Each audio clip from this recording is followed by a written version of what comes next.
Well, good morning, afternoon, actually, for where I am. I know for Joanne in the back, it's evening. And I know whoever's in the chat, I don't know where you are, but welcome back to Aquarius Rising Africa. It's Friday. I hope you've all had a fantastic week and looking forward to your weekend. I know I sure am. Just before going ahead, though, just one or two announcements. If you guys did not watch the decode I did on Wednesday with Jesse on the Epstein Island, wow, that was quite something. It really was. Please watch that. It kind of just takes things to a whole new level. It really does. For me anyway, and I think a lot of people felt that as well. So great to see you in the chat, Marie, Janice. Nice to see you guys there.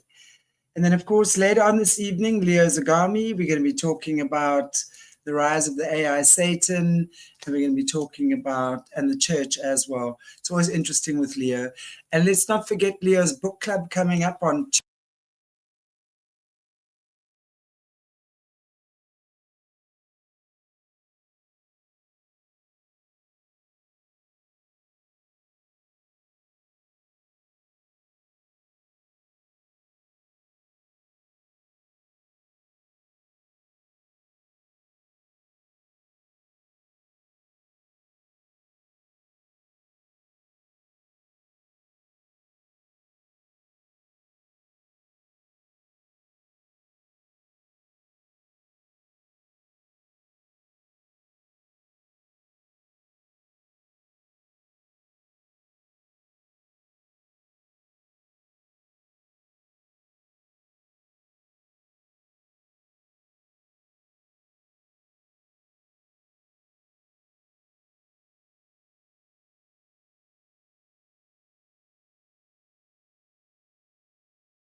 Oh my goodness, I've had no sound.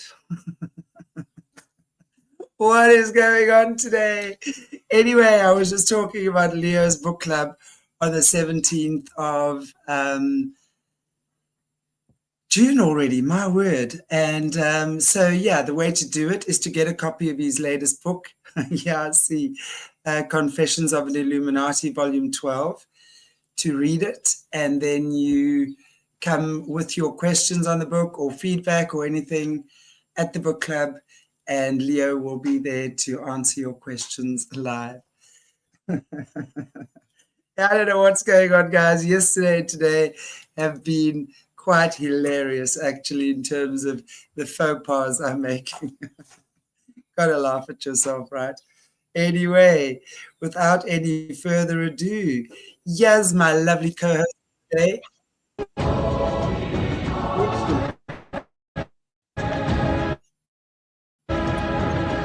Sorry, that's the wrong one again. Where's Joanne? Okay, there she is. Hi. Joanne, how are you? Can you hear me? I can, yes. And I'm good, thank you. I'm very well. Okay. Wonderful to see you. You can see I'm having fun and games here with the technicalities. So sorry about the dodgy start. I know.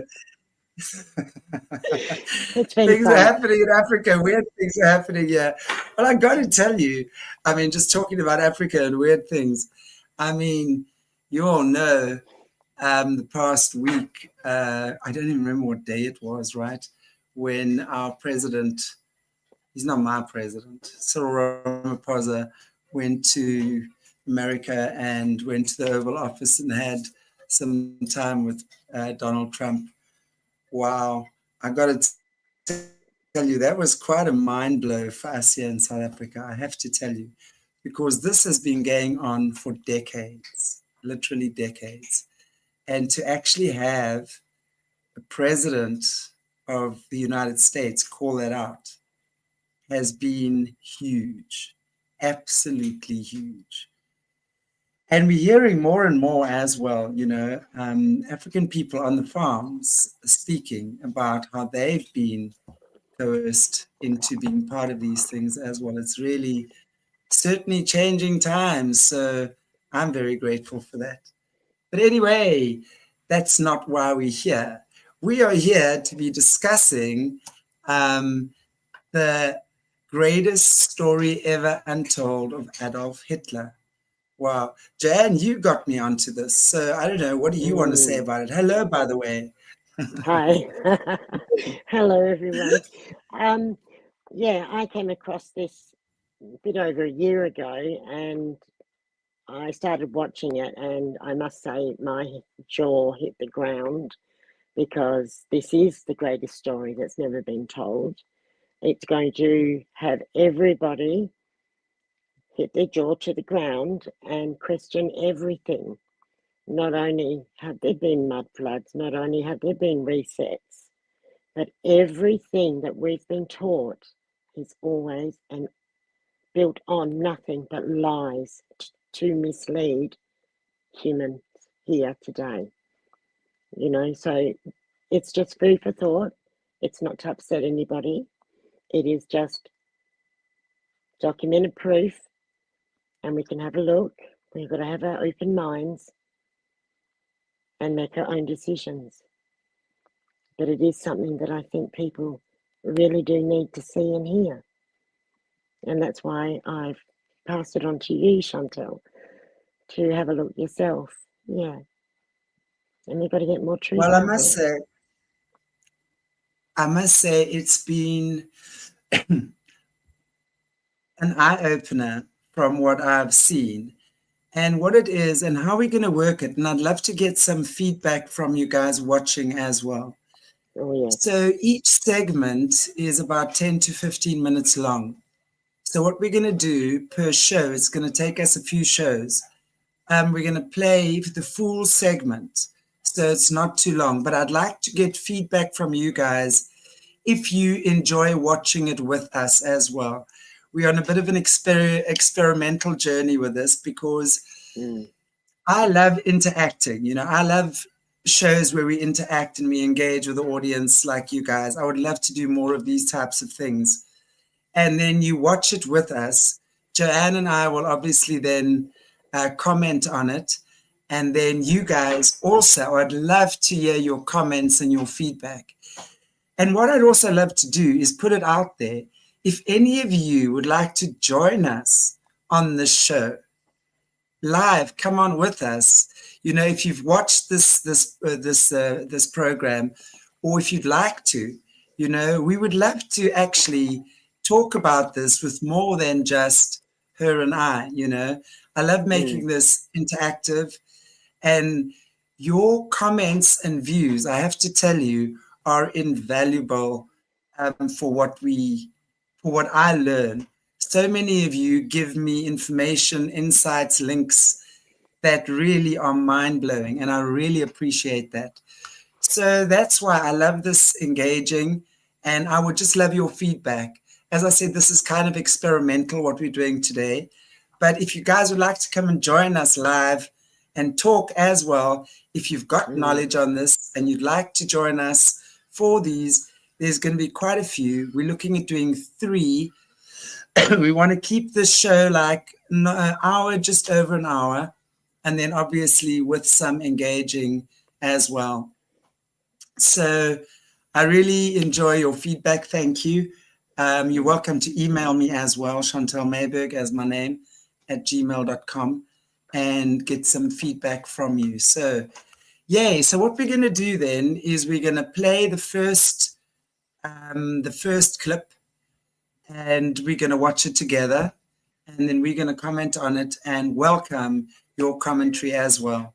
I have not watched the full thing, but it's deliberate that I have not watched the full thing. Joanne has watched it. So I thought it would be good to have Joanne, who's seen it, the whole thing, and me, I think I've watched maybe the first 6. I've got to say I'm dying to go further because it's like, what?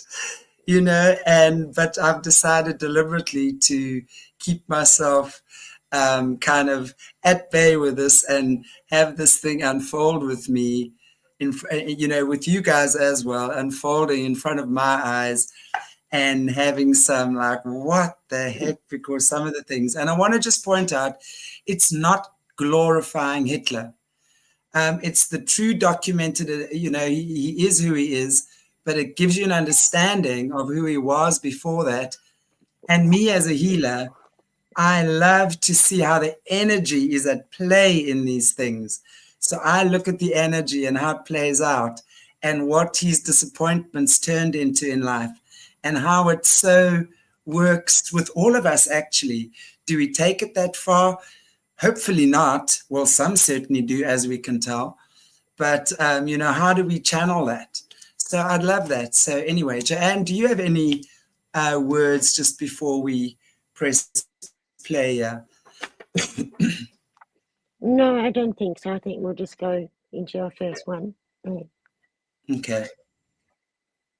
I'm going to put myself on mute because there's a lot of big wind blowing and my chimes are going ballistic in the background. So I'm just muting myself. But okay, so here we go. Oops.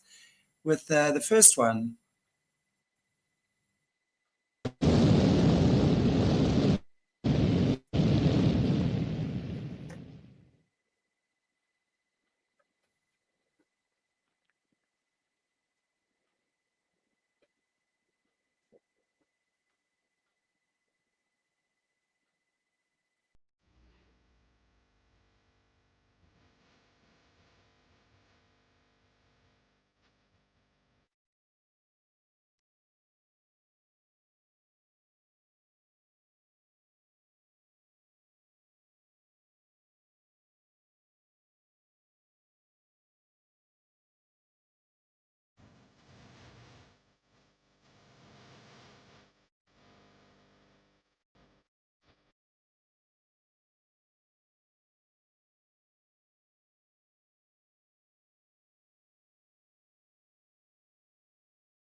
The story began here in the Austrian town of Braunau, with a child born in this house, Adolf Hitler.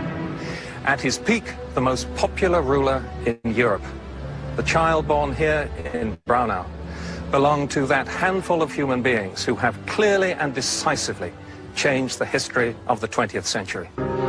Linz, Austria, the site of the only memorial to the Hitler family, the grave of Hitler's parents.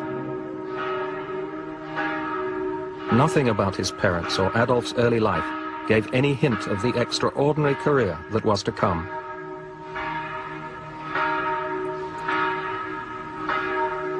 His father, Alois, was a stern, short-tempered customs official who beat his son.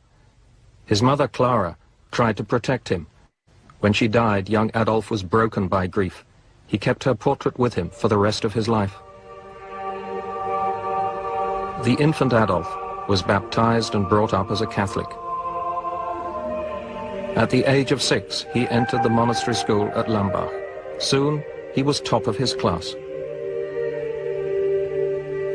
Hitler was a chorister at the great abbey church of Lambach. I used, he said, to intoxicate myself with the solemn splendor of the services.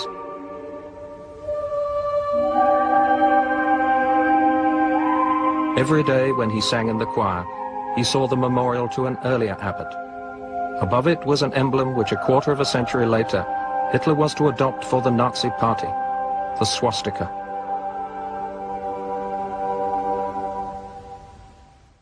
In his teens, Hitler became a moody adolescent. At secondary school in Linz, he lost interest in most of his work. His ambition was to go to Vienna, and become an artist or architect.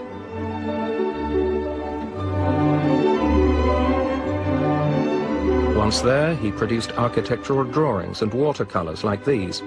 Competent, but not good enough to win the place he longed for at the Viennese Academy of Fine Arts.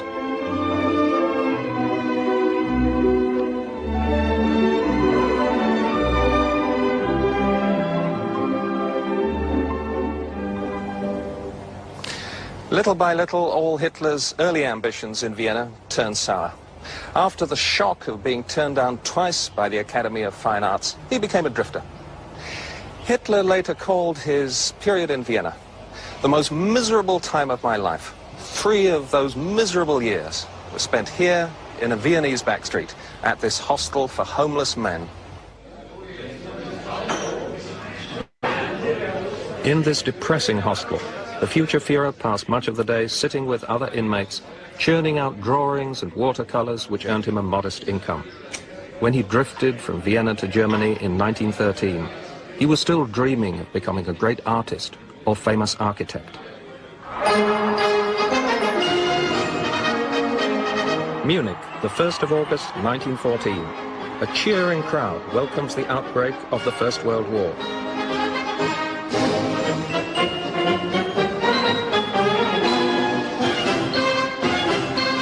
On the right is a photographer, and among the crowd he's photographing is the 25-year-old Adolf Hitler.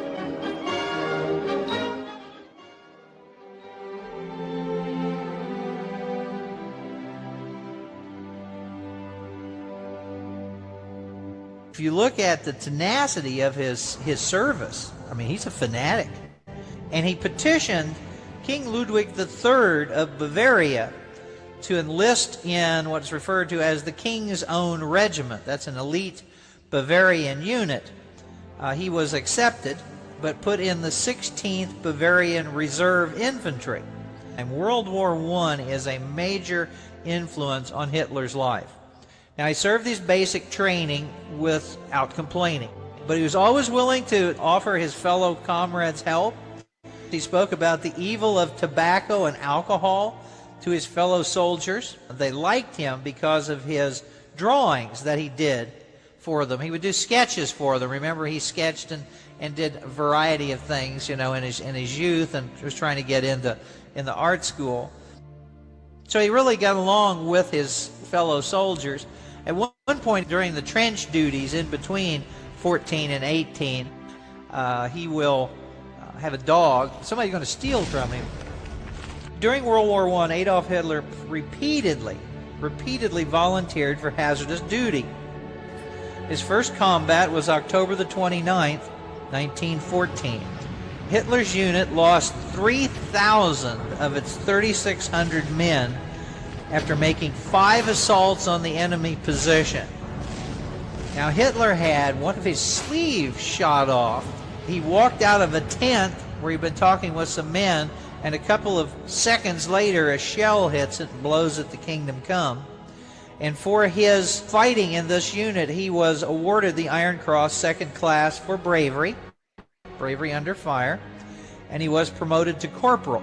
This is a well-deserved award. Later, he became a runner, which meant he moved messages from the rear to the front, and it's a very high mortality job, and he liked it. He always liked that job.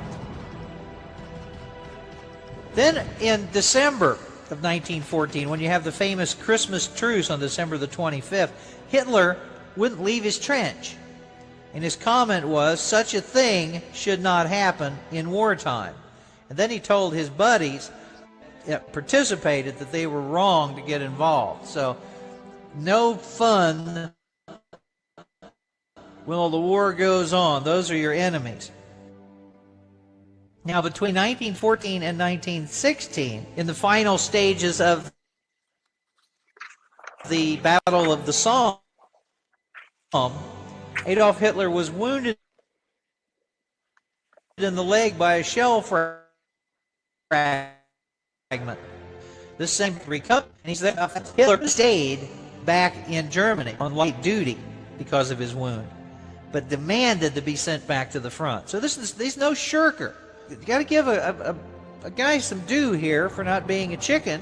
A lot of people, you know, looked for a way to get out of there. Then you have Hitler back again on trench duty, and then he shows up again during the, of course, German offensives. Now, during the Ludendorff offensives, he was armed with a pistol, and he captured 5 French soldiers. And for that, he received the Iron Cross First Class. And you didn't get those at any time in the war for free. You can't dismiss his decorations. He wins the Iron Cross Second Class in 1914, First Class in 1918, and then in mid-October he got another battlefield decoration. But he's never promoted because he had a captain. Captain Fritz Wiedmann said he lacked the capacity for leadership. You just can't make those statements. As the war turned against Germany, he believed that the pacifists and the shirkers, which are people trying to get out of duty, were losing the war. And the thing that enraged him even worse is what is referred to as defeatism in the ranks. There are actually non-commissioned officers who said it was stupid to keep fighting. He beat one up. So we have a corporal beating up a non-commissioned officer and didn't get into trouble for it. He's a fanatic. The end of the war. Hitler was gassed by the British forces advancing near Ypres in mid-October 1918. It bloated his face up, and particularly his eyelids, constantly watering eyes, had a hoarse voice. He then had this terrible pain. He referred to it, quote, piercing pain in my eye socket. He hated leaving the front to go to the hospital. He considered it the happiest chapter in his life. Being there, being something, being with people. You know, he had friends and he had comrades while he was in the war. He was not a loner. He had the respect of his fellow soldiers. He had purpose. By early November, Hitler's spirits had come back, and it was very common for people who had been gassed to plunge into depression because they're concerned about being blind the rest of their lives. On November the 9th, this is 2 days before the armistice, a local pastor came to the hospital and told the patients that on November the 8th that the Kaiser had abdicated and Germany was now a republic. And he told them that the war was lost. Defeat was followed by a humiliating peace at Versailles. The injustice of Versailles rankled with most Germans for the next 20 years. Unable to accept that the German army had lost the war, Hitler convinced himself that the soldiers had been stabbed in the back by communist revolutionaries and parliamentary politicians. The stab in the back, he believed, was part of a great Jewish conspiracy. Suddenly, Hitler discovered the greatest talent he possessed, the gift of public speaking.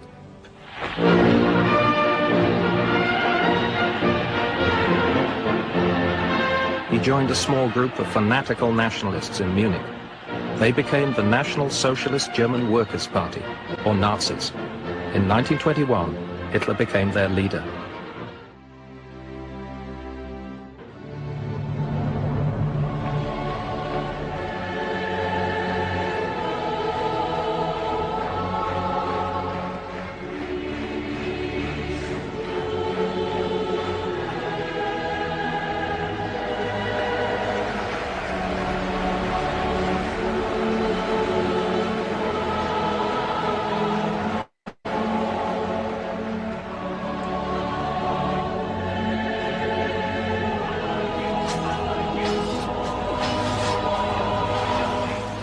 The first film of the apprentice Führer campaigning shows him as still a rather awkward figure, not yet certain of his role as Germany's messiah.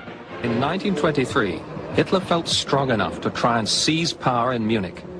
Emil Klein, the only stormtrooper still alive who marched with Hitler, now retraces their steps. Everything went well until the marchers found armed police blocking their exit from a narrow street. Wir waren noch singend hier, die Straße. We were still singing as we marched down the street. And suddenly, we heard shots being fired ahead of us. The procession stopped. We were speechless and couldn't explain what had happened. until word came from the front of the march saying that Hitler was dead. Ich sah Männer, Saw men with tears in their eyes. in den Augen hatten. And I myself was very moved too, and had great difficulty keeping myself under control. Though Hitler in fact survived the hail of bullets, he was arrested and locked in a cell at Landsberg prison. At first he was so depressed he refused to eat. Then his confidence returned as he discovered that the failed uprising had made him a local hero. At the trial, Hitler rounded on his accusers. He told the judges who gave him a prison sentence, "History will tear to tatters the verdict of this court."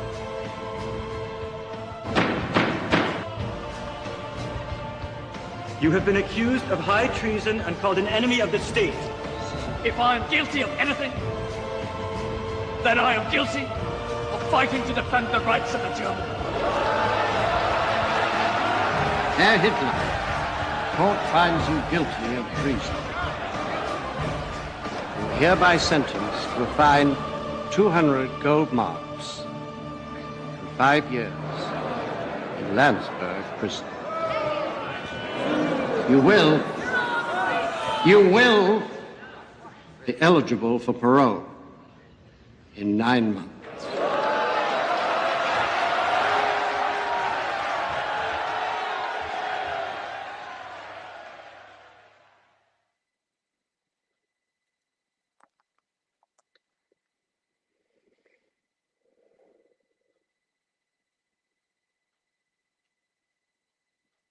This time I'll make sure I'm on volume. Wow. Okay, well, what do you make of that so far? I mean, what's your take on that?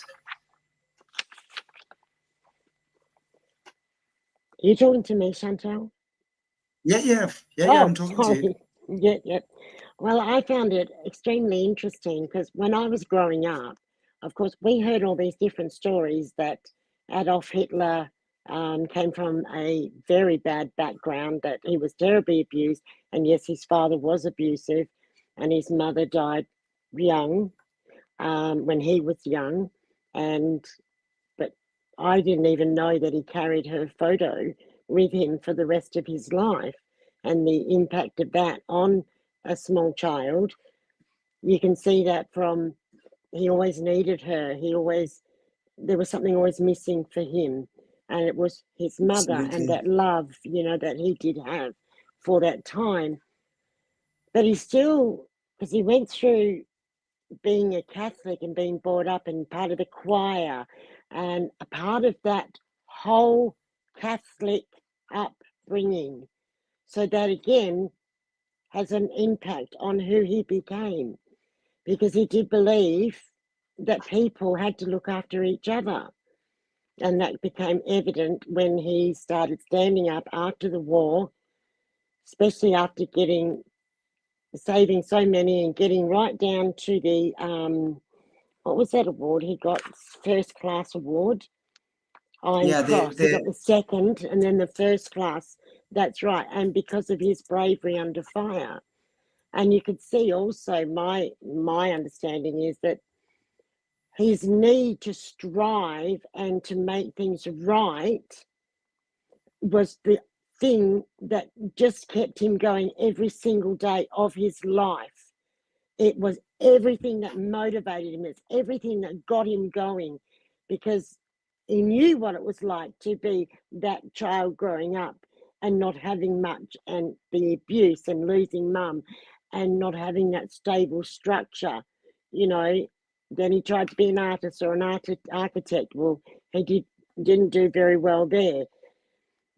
And being held back by his superior saying, look, he's got no leadership qualities.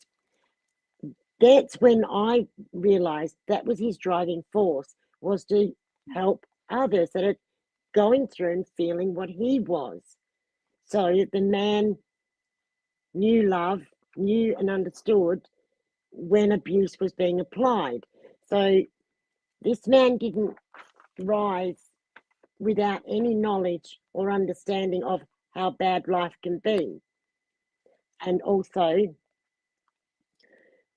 when he went to rise up against the political system that was available. Well, no, it wasn't available. It was governing the people, and he knew that was wrong, and the people were suffering. Now, the actual government and the authorities and those in charge tried to eliminate him as soon as he started running, because they knew this man and the people, that the party that was rising was going to do away with the old and improve the world around for the people, so they'd lose control. So I got a lot out of that first section, to learn a little bit about who Hitler was. And because I've grown up with such abuse, I can understand his thinking, and you can come out of it still with love and the ability to love and care and want to do something different. So that's what I really took from that first installment, was learning who he was. Yeah, I think it's, you know, for me, a lot of the key points there were, again, the abusive father. And you're right. We also heard that he had this horrific background, and there was abuse and all sorts of things. But obviously we see that he had quite a firm middle-class background, right? But with an abusive father, and certainly the grief of losing his mother. And one can imagine that she must have been the only protection that he had from his father, and then that was gone. So not only was his mother gone, but his protection was gone. So he had none of that. Okay. And then, of course, I mean, my father had to go to a Catholic convent when he was a child. And that's the reason he ensured we never, ever, ever set our foot in a church if we did not want to. Right. So you can imagine also that Catholic, all his love, you know, being surrounded, I guess, by nuns as well. And I can imagine they're not very nurturing, though. But still, that's the feminine energy, or the females that he understood were surrounding him. So, of course, his love just went, as they, you know, they were talking about this love he had for religion, you know, and goodness, because, you know, later on he speaks about, you know, the corruption, the pornography, that sort of stuff. He was trying to get rid of that. He did not approve of that. He did not approve of mingling with the enemy. You know, he approved very much of staying to himself, like that segregation. But I think what's very important as well is for me, was his disappointment as an artist. I don't know what this is here. Anyway, you know, his love of being an artist, his creativity, that was his first love, right? And you can imagine, but even in church, that creativity, you know, the love he had for God, for the religion, right? And then translating that into architecture and art. And that was where he truly wanted to focus on. And that, of course, as we see there, all those hopes were smashed. And immediately from going to that place of hope where he could be this artist and study architecture. And it's interesting because my father also wanted to study architecture, and his father died when he was 16. So he had to take over the farm and he had to become a farmer. And that was his lot in his life, as to be the family man rather than to be the architect, that, you know, you construct things. But it's very interesting because just from what I've seen, we see how he really becomes an architect of a very different nature, right? Yeah, but still that architecture was big for him, and the disappointment of not being an artist, but then also immediately after that, going into the streets, like becoming a drifter. So you can imagine all of his disappointments and then deciding, okay, I'm going to the army, right? Because there he obviously gets enlisted, and then that's where he really now, and in my opinion, you know, in the military, there's a lot of anger, you know, you can't have emotion there. So all those emotions he had, the pain, the grief of losing his mom, or the disappointment of not being able to do his creative career, right? And then suddenly being on the streets, all hopes dashed, going into the military, where suddenly he finds a way he can use his voice. But the opposite, right, of what his true heart's desire was. That for me is what I see here so far. Yeah. That's absolutely right. And I think another point that really got me was he didn't like the hypocrisy of shooting from the trenches, and then Christmas Day, we all get together, we sit and we do Christmas Day and we celebrate, you know, all this, and then the next day go back to shooting each other. And to him, he saw it as hypocrisy. That's exactly How could you? How could you, you know? And I remember my grandfather do that. Him saying that that's what they did, you know, and he was in the war where the somewhere where the fuzzy wuzzy angels rescued him and fixed him up, you know, and he was sent back to Australia. So, and I remember growing up when he would talk about these ones that on that day they would stop, cease fire, and intermingle and eat and celebrate, you know, birth and hang out with each birth other. of Christ. Yeah, it was well known. It was well known. Yeah. But, I find that a bit weird myself. I'm not sure I could, you know, and then tomorrow be shooting you again. Anyway, okay, well let's check out the second one then. Okay. In the Berlin slums. The despair was so...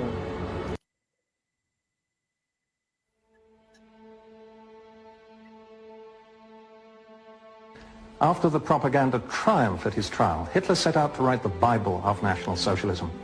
He dictated much of the text here in his cell to his faithful follower, Rudolf Hess.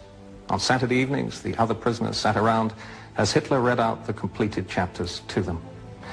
The book as a whole dwells on the great obsessions which had come to dominate Hitler's political thought: the Jews, racism, living space for the German people, the evils of communism and parliamentary democracy.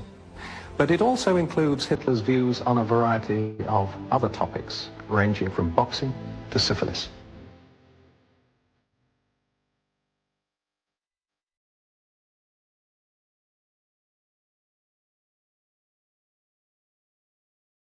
The amazing appeal Hitler was later to exercise was his mastery of the spoken word. After prison, the leader, or Führer as he now called himself, had a new political strategy. Instead of planning another coup, he aimed to win power at the polls. What was to win him millions of votes was instead his vision of a great national revival. Hitler's election opportunity came with the onset of the Depression. In a few years, 1 in 3 of the labor force was out of work. Ilse Wendel was a church social worker during the Depression among the unemployed in the Berlin slums. The despair was so terrible as I can't describe it. You had everywhere beggars. Wherever you went in Berlin, you had beggars. The democratic political parties offered no solution. To millions of Germans, the only hope was Adolf Hitler. Have you been to the marketplace? Do you know how much it costs for a loaf of bread these days? 500,000 marks. 500,000 marks. The wheelbarrows aren't big enough to carry the money in. He's afraid I'll stir things up. You tell Commissar Karl. This is not a time for silence. I supported Hitler because he, after having seen all that depravity, all that poverty here, was the only one who could do social justice to the people here. He had that ability, the ability derived from his readiness to throw himself totally open, to appear, as it were, bare and naked before his audience, to tear open his heart and display it, to throw on a few extra generators and suddenly become absolutely charged with energy.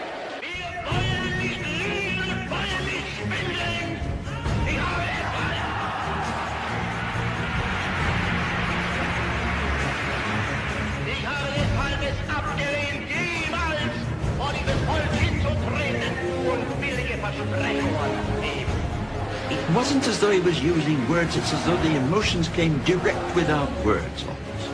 There was a rawness about it, to power. Die nun selbst allein liegt die Zukunft des deutschen Volkes.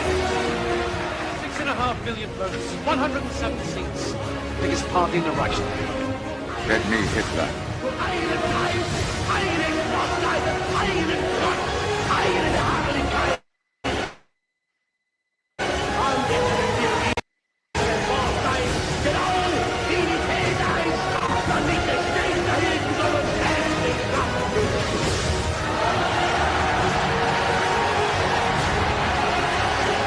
Nobody has ever had this power to move audiences. Everybody says it the way he says it.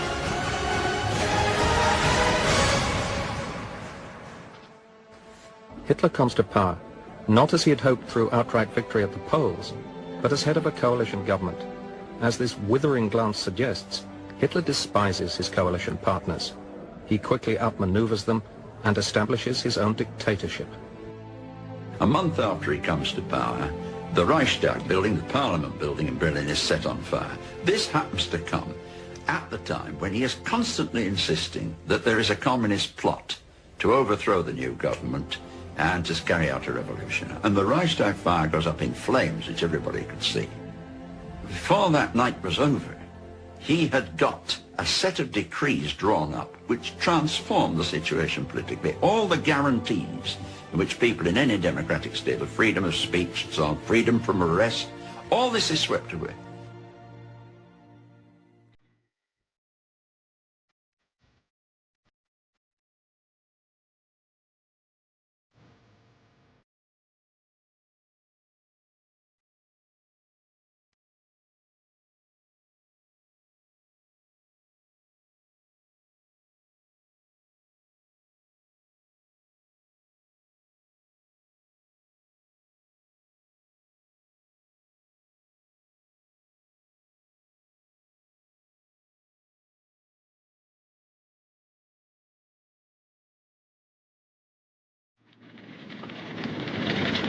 A majority of Germans tolerate the burning of books, the banning of other political parties, and the setting up of a police state, because Hitler offers a way out of the depression.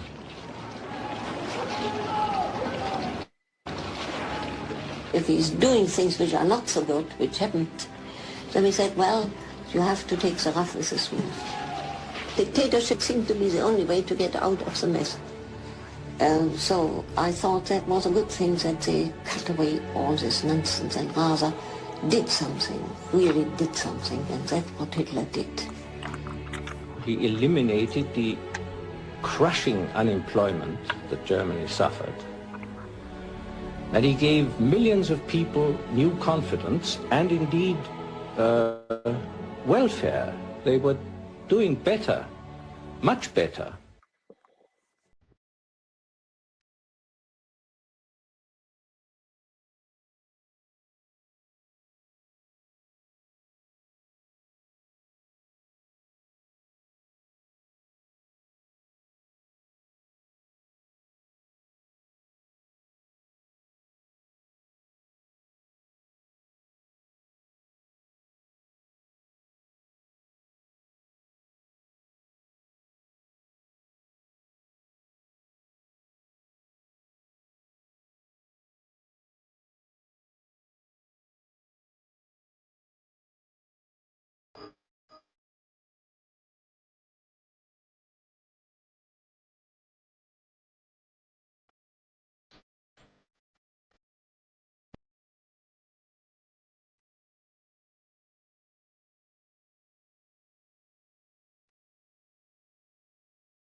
They came in their tens of thousands, full of youthful idealism, to worship the Führer in the awesome surroundings of the Nuremberg Stadium. Among the worshippers in the Hitler Youth was Alfons Heck, now a writer on the Nazi period.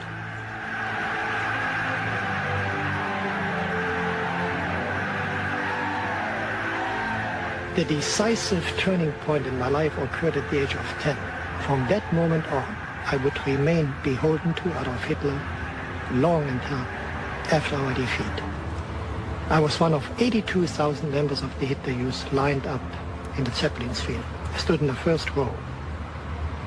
And when Hitler began to speak, we were just tingling with nervousness finally to see our God.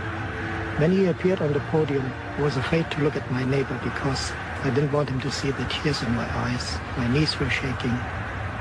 And Hitler beamed down on us. He calmed us down by lifting his hands, both hands, several times. When he began to speak, it was in a very conversational tone.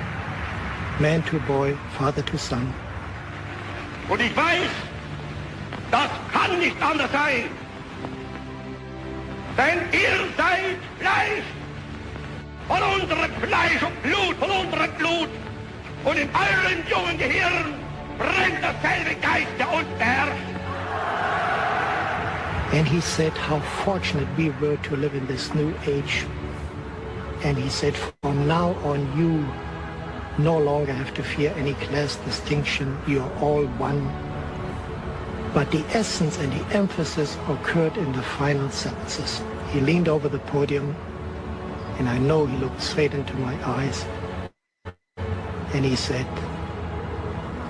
you, my boys, the young of Germany, live in a fortunate time because you are the standard bearers of the movement. You will inherit what we have so far created. And from that moment on, without any doubt, I was bound to Adolf Hitler, long until after our defeat. Vor uns liegt Deutschland, in uns marschiert Deutschland und hinter uns kommt Deutschland.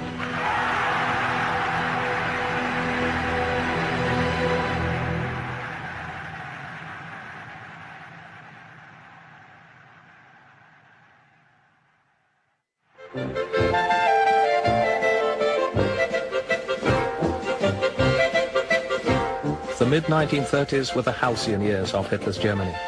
Germany was at peace, her prosperity restored, her national pride recovered. To those prepared to ignore or justify the police state, it seemed a beautiful Germany. A host of distinguished foreign visitors, many with impeccable democratic credentials, came to call on the Führer at his mountain retreat, the Berghof. Among them was the former British Prime Minister, David Lloyd George. With LG was his secretary, Albert Sylvester. Hitler ran down the flight of stairs to welcome LG as he got out of his car, shook hands with him most warmly, and conducted us into the inside of the Berghof. This massive room, the only light of which came from a massive window, which was terrific. I'd never seen such a window. Lloyd George said, "You have done great things for Germany. You have restored her honor, and you have gained for her equal rights."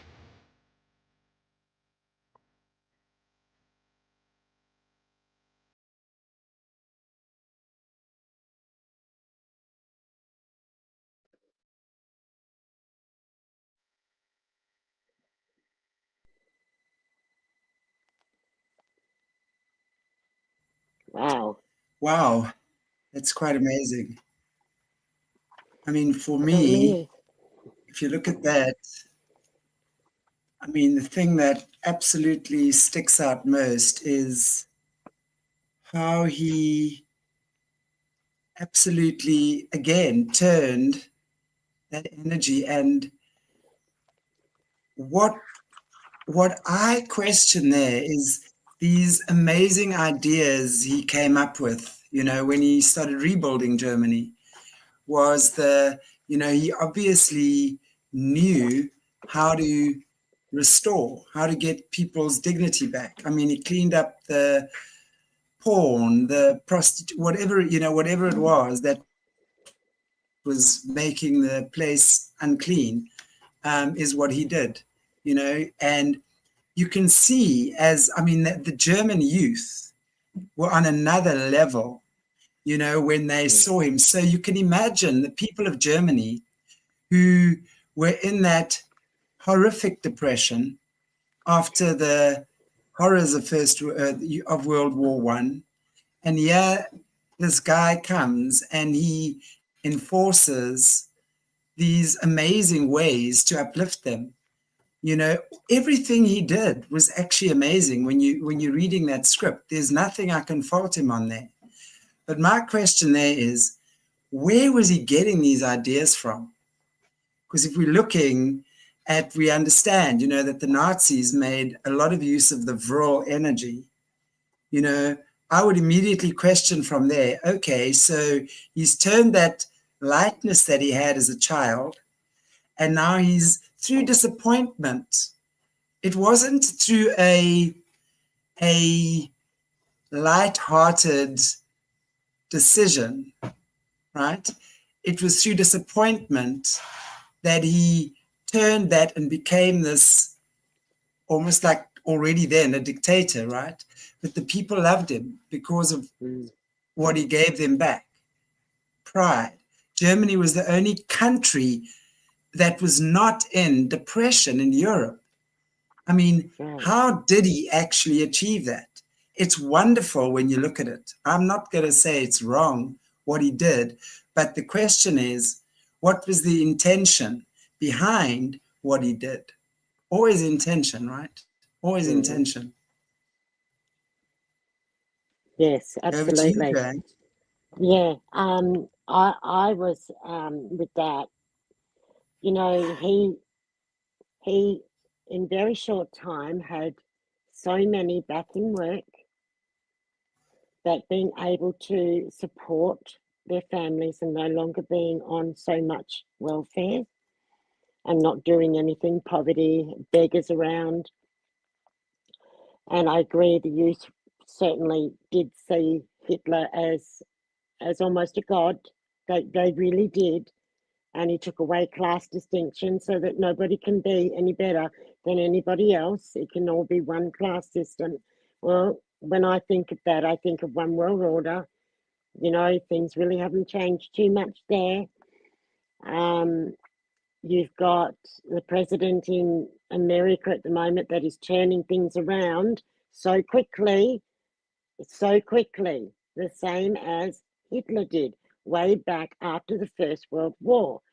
And as we know, nothing is new under the sun. So it all still plays out the same, but it's interesting to look at the fact that he went in, he put out different legislations. They had them ready to sign, you know, so that they had freedom of speech. These things have been, what are we fighting today? The freedom for our speech, the right to have, you know. So then suddenly it all burnt down. Again, there's comparisons. And I think that's what I see most in this as I'm going forward, is it really is showing me the comparison. Then this happened, and believe me, the rest of the world was not happy that Hitler had taken his people and elevated them and taken them out of that depression. They did not like that. Exactly. In no way. Exactly. And also the fact that Hitler, you know, when they're moving to Second World War, I mean, he had tanks and weaponry and stuff. I mean, I'm not an expert by any means on that, but he had a lot of equipment that way outsmarted everyone else's warring equipment then. And that's why I'm saying, you know, where did it come from? And, you know, obviously I know, guys, I'm not saying anything about Trump and what have you. I am just drawing, and when we're looking at Elon Musk and that Fourth Reich hand signal, he was, I mean, I think people were saying he did it more than once. Now, I don't know. Is this part of that? You know, can we see similarities here? Was that the real, or was that the fake deal? Because we know that everything that is not based on truth is going to fall. And is this the real deal we're seeing here now? You know, we've got to question that as well. And these are the times where we have to look at these things and be very discerning, right? Because we have to make up our own minds about these things, which is pretty much why we do these shows. Anyway, is there anything you wanted to else you wanted to say about that in terms of before we go on to the next one? No, we'll just do the next one, I think. Yeah. It goes more into it too, yeah. Cool. Well, let's do the last one then. Okay.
On the morning of the 12th of March 1938, German soldiers crossed the border into neighbouring Austria. They were greeted not with bullets and guns, but with roses and carnations.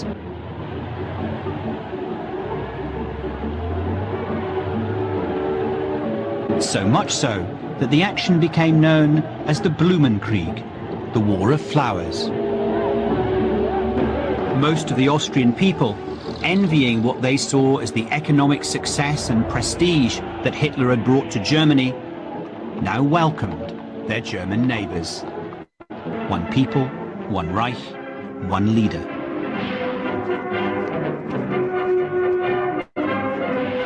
In a demonstration of how central he was personally to this whole system, Hitler travelled across Austria on a campaign tour.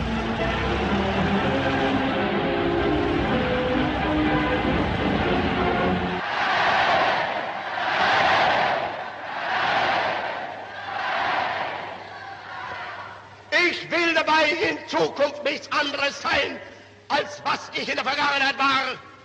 Warner meines Volkes, Lehrer meines Volkes und der Führer meines Volkes.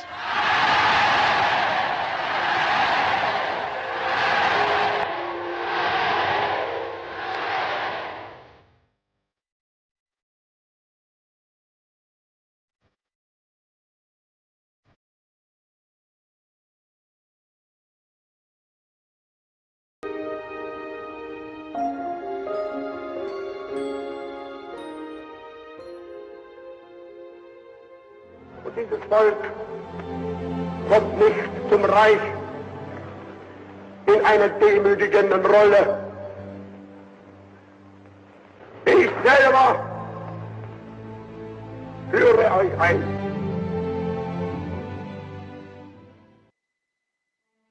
I think that in some period around the end of 37, 38, Hitler feels, well, this is fine, but I didn't come to power just to restore German self-confidence and so on. There's more. He changes gear, I think. And then he's getting rid of a number of the old guard in the army and the foreign office and so on. And he becomes more aggressive. It was the 12th of March, 1938. Austria was showered with swastikas. He crossed the border near his birthplace at Braunau.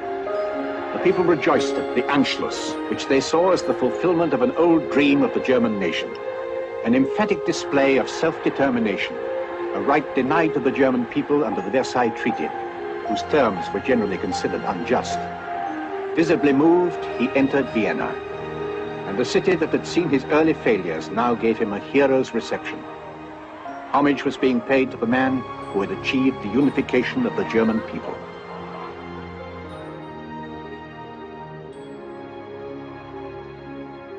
Als Führer und Kanzler der deutschen Nation und des Reichs bin ich vor der deutschen Geschichte nunmehr den Eintritt meiner Heimat in das Deutsche Reich.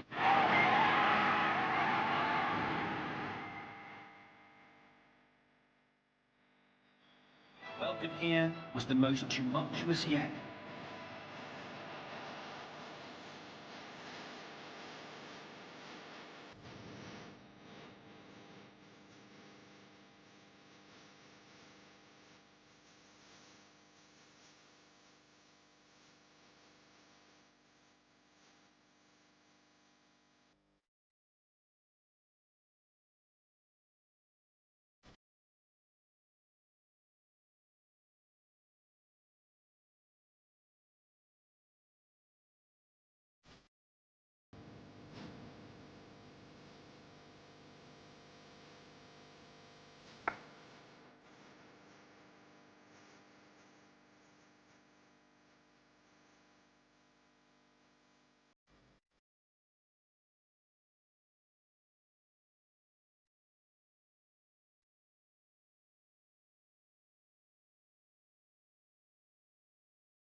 It was here, far from the millions of his followers, that Hitler felt most able to relax. The inner circle at the Berghof saw a quite different man from the charismatic Führer of the party rallies.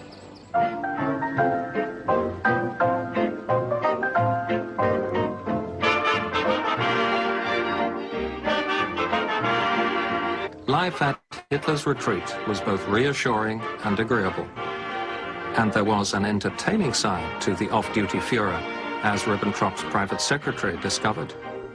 I was overwhelmed by the possibility to meet the Führer personally. And for instance, for the beginning, he was a sort of a messiah for me. He was a man who liked a joke. He could laugh a lot. He didn't accept two sort of jokes, dirty jokes and political jokes. They were banned. But all the other jokes he enjoyed terribly. Hitler had no close friends in whom to confide his innermost, could never admit human weakness to anyone. But the inner circle discovered one secret of his private life, which was unknown to ordinary Germans.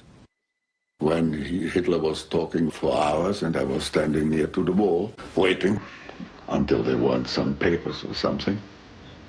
And the curtain opened of Eva Braun appeared and said, Adolf, we must have luncheon now.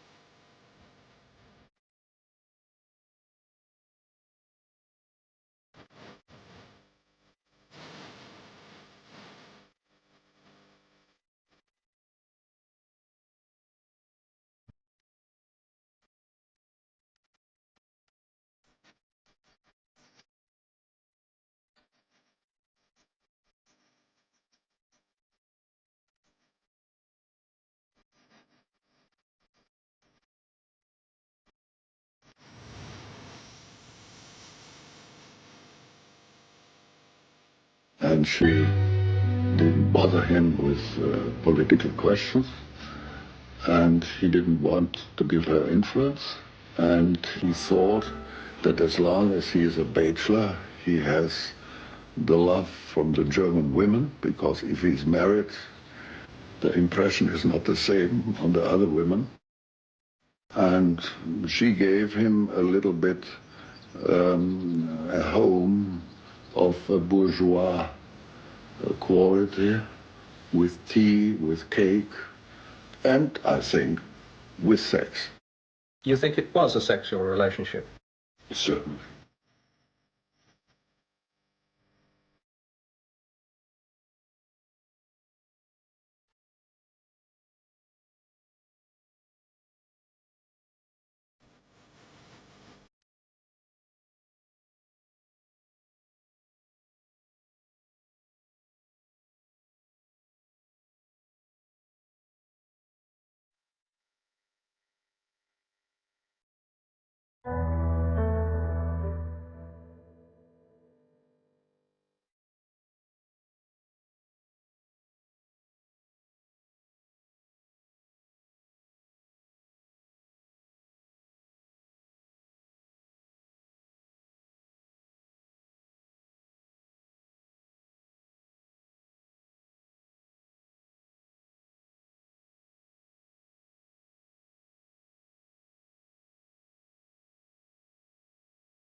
Es ist nichts anderes als eine Realisierung dessen, was er selbst soll. Gucken Sie was. Er hat jetzt in seiner Hand Frieden oder Krieg. Er wird, wenn Sie das Angebot jetzt akzeptieren und den Deutschen endlich die Freiheit geben, oder wir werden diese Freiheit in der Tode.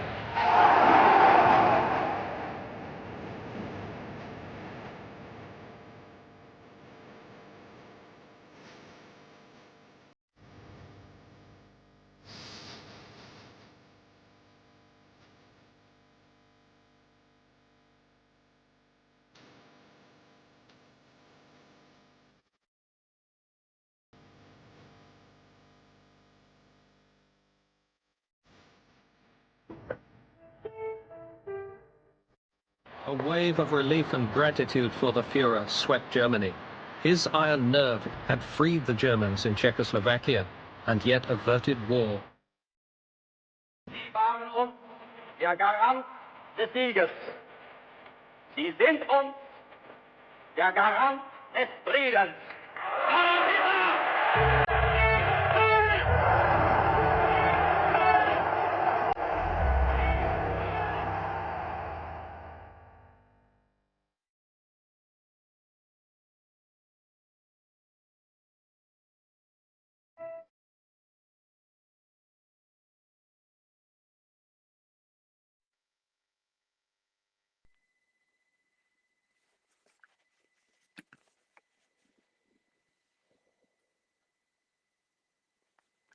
Wow. Wow. What's your take on that? Well, it gives you a little bit of an idea on the I can't say that word. the flag. Okay, I can never say that word. I'm sorry. I do apologise. Swastika. Thank you. So, yep. And its origins and what it did mean to what it became. Well, it actually became to mean. Sorry about my talking, everybody. I'm not getting my words out. But what I found really interesting, there was a moment in all of that where Hitler became more aggressive, more tyrannical, and he got a lot more less patience, I would say, with the rest of the world, and how the rest of the world was. Now, again, I'm going to make reference to the Donbass. When you've got Putin, you've got Ukraine, Russia and Ukraine, sorry, and Putin's come in to try and, they've been asked by the Russian people, please stop what's happening. We're being tortured, we've been bombed, we've done all these bad things are happening. Just, we don't want to be a part of this. Now, also back then, it was the Germans that in the Czech Republic, they were being terribly exactly the same. So he had to either go in and save them and start the war. But I think that's where, when he changed, Chantelle, he strategized. It goes back to his architecting or his art, like his art. He found a way to stop the war with what he was doing, how he was doing it. And I think what most important bit was, it wasn't what Hitler was saying, it was how he was saying it, which made the biggest impacts. Yeah. And I think that was a significant change in Hitler and his regime, because he knew he had to attack this from a very different angle, because you've got all those other leaders, even down to the British Premier or Prime Minister, whatever he's called, standing up against him. So that's when his strategy changed. And I think something like a switch was flipped then for Hitler. Yeah. No, I think that's true. And also, just going back to the flag, it's very important to recognize just how they turned that flag, because the swastika is originally the Hindu symbol for peace, creativity, and prosperity. Yes. And what they did was they took that symbol and they turned it. So it's everything is at angles, right? So they distorted the energy of that symbol. So it came to mean, not necessarily mean, I mean, it had their own meaning, but it came to, it's like getting to the road. You either turn right or left. It's the same road, but there's a very different destination on each side. So they've chosen the other destination compared to the Hindu symbol of prosperity, peace, and creation. And that's, of course, the opposite of what the Nazis were using. So it is important to realize that. I also find it important or sort of interesting when they brought Eva Braun in. You know, she was obviously a very powerful ally for him. And you can see at the time he's on the rise, and you can imagine just these girls with this Führer, right?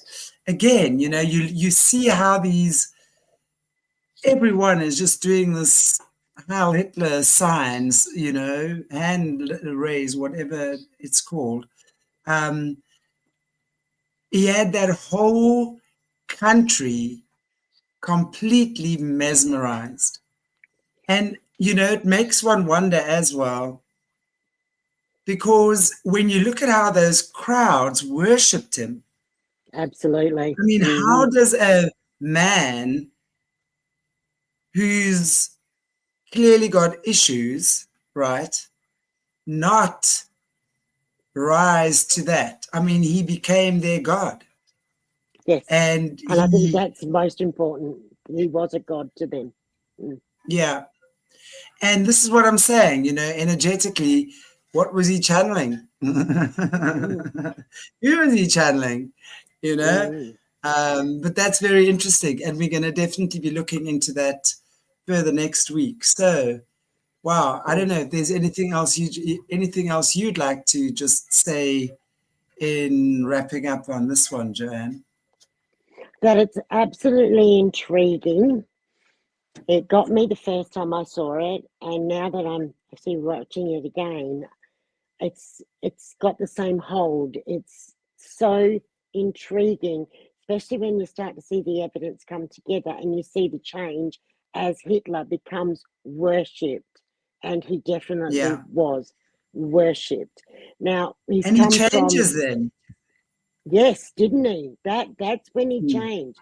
That's when that little switch was switched on for him, and he loved it. He glorified in it, you know. And he's come from where he has, and now he's there. He is the most powerful, and have all these very intriguing. And there's a whole lot more to come.